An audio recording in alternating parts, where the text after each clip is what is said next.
This country belongs to Africans in the same way Nigeria belongs to South Africans. We need one African president. We need United States of Africa. We supported and we continue to support those ideals.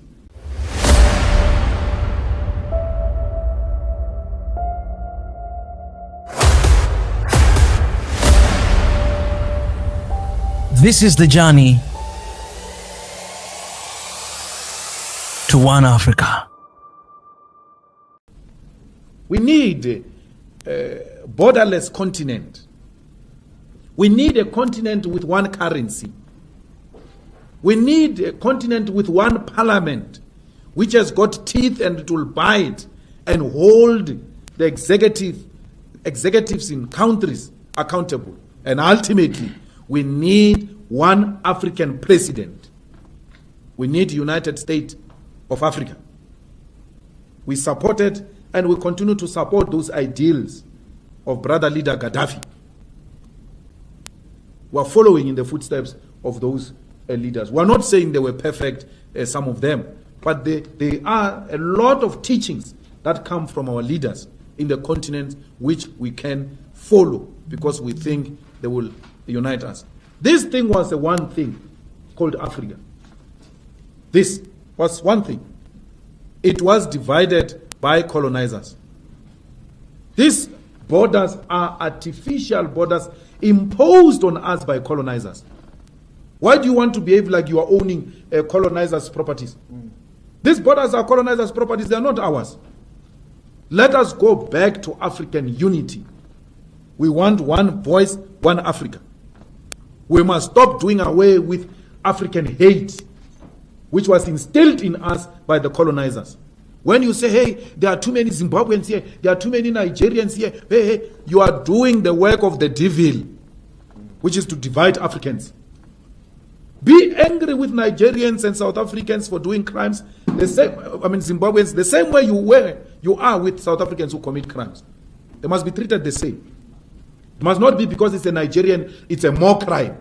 If a Nigerian kills a person, that killing is twice. As if the murder by South African is lesser than a Nigerian murder. It's wrong. Crime is crime. Let's deal with it as crime. When it is a white person in South Africa, undocumented, he's called an investor. Not only a white person, including Indians and Chinese. These Guptas didn't have proper papers here. These Guptas didn't have proper papers. No one dared called them Kwerekweres. No one. But if it was my African brothers, we're going to be called Kwerekweres because they don't have papers. Self-hate. It must come to an end. If it means making the EFF lose votes for that, let it lose votes. Lose votes on principle. Not on political expediency of wanting to appeal. This country belongs to Africans in the same way Nigeria belongs to South Africans. Nigeria is South Africa, South Africa is Nigeria. We are Zimbabweans. We need to do away with this nonsensical idea that was imposed on us by colonizers, by Theresa May ancestors, that we must dislike each other. We must do away with that. Theresa May is coming here to make sure that we continue to hate each other. Look at what we are doing now. We are reclaiming our land in South Africa, saying our people must get the land inspired by our brothers in Zimbabwe. Namibia is following. Let the whole of African continent follow and reclaim our land. That's how we're going to gain our independence. And through the ownership of the continental land, we shall then have a true one South Africa. We are unable to unite because we are divided along colonial lines, Francophones and Anglophones. We need to do away with that. We need to love our African brothers in America when they are being slaughtered, in London when they are being slaughtered. They need to know that we love them here in South Africa. They remain our brothers. Love each other everywhere else where you find one another. Protect each other, Africans, because we are in the receiving end of capitalism. Capitalism inherently, it is racist. That's why it's targeting blacks everywhere else where blacks are found. So we need to do away with that. We need to and Commonwealth is actually one of the institutions that perpetuate African divisions. I mean, we still have judges in Kenya, in Zimbabwe, wearing blonde wigs. What is that? What is that? And including some scholars who are lawyers, they are wearing those things. They still wear those things and come and lecture us about decolonization wearing a wig. Decolonizing Africa starts with simple things. Starts with doing away with apartheid colonial symbols and colonial way of doing things. It must, we must, and even if it's not our generation, generations to come, we must have a language that unites Africans, like Swahili. If Swahili can be developed and it become a continental language, and then we do away with speaking to each other in English, because that's what colonizers did. Divided us, made sure that we don't have a common language to communicate amongst ourselves, and then we use their language to communicate so that they can hear everything we say. So we need to do away with that. If we want Africa, which will be an equal competitor with the West and America. So it is through small things that will realize a total freedom of Africa, not only South Africa. I was very worried with those judges in Zimbabwe. Even our judges here, they wear those green things. I don't know what do these things represent. What is that? What symbol is that?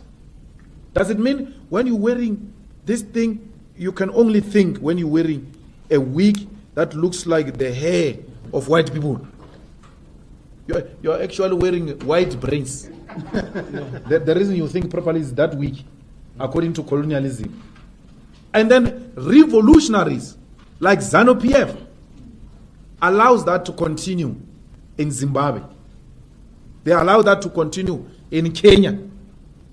Well, Kenya, of course, is something different. I don't think there is a total independence there. America has got a huge interest in that affair, in that arrangement of Kenya.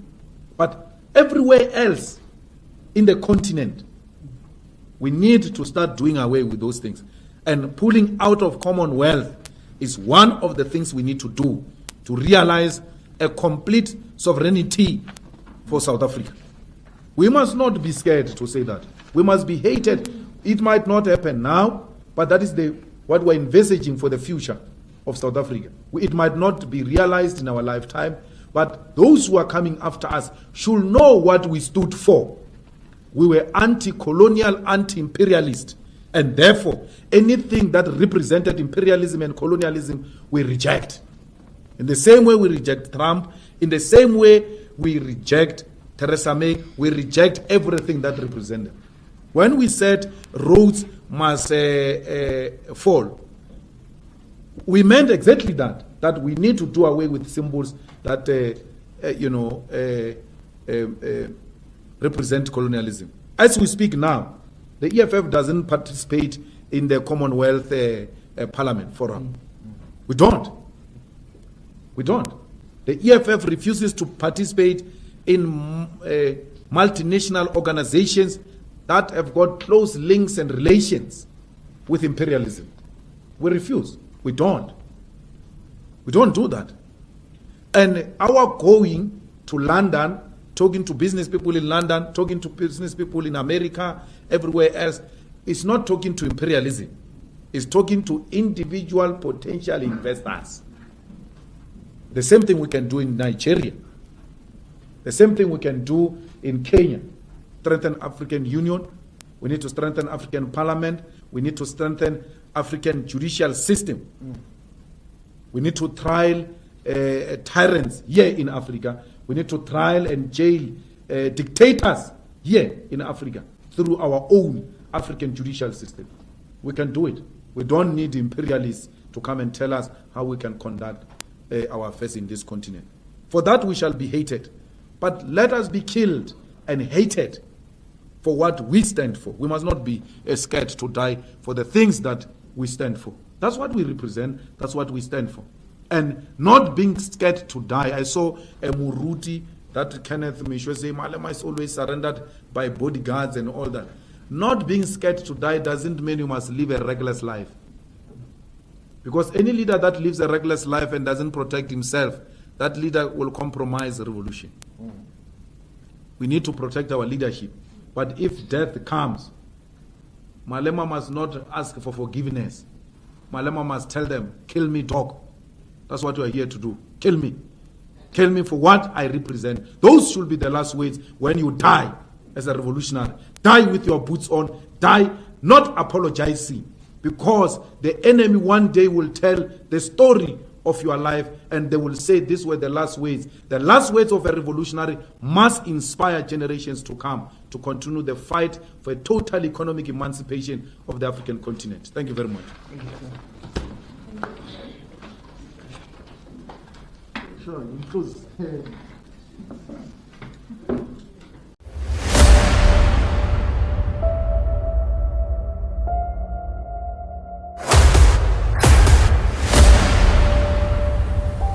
This is the journey